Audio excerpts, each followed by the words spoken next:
How did epicycles explain planetary motion? Imagine trying to track the planets across the night sky and noticing they sometimes move backward or seem to pause. How did ancient astronomers make sense of these strange motions? Well, before the heliocentric model became accepted, they used a clever geometric trick called epicycles.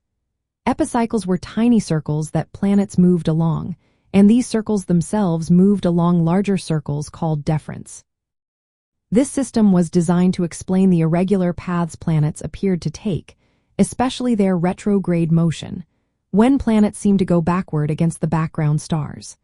The idea was that each planet traveled in a small circle, the epicycle which moved along a bigger circle, the deferent, centered roughly on Earth.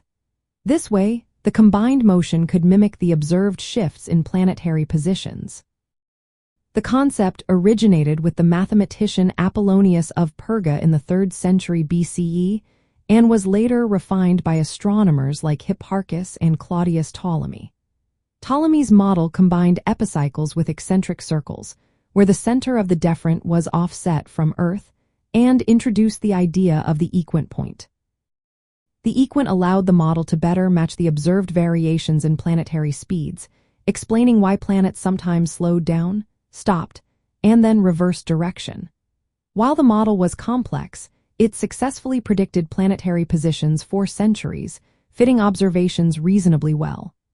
But as more precise data came in, astronomers found they needed more and more epicycles, making the system increasingly complicated.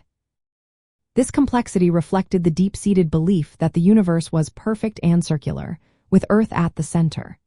The turning point came with Copernicus, who proposed the sun at the center of the universe, simplifying planetary motions. Later, Johannes Kepler discovered that planets move in elliptical orbits, and Isaac Newton explained these motions with the law of universal gravitation. These discoveries made the epicycle system obsolete.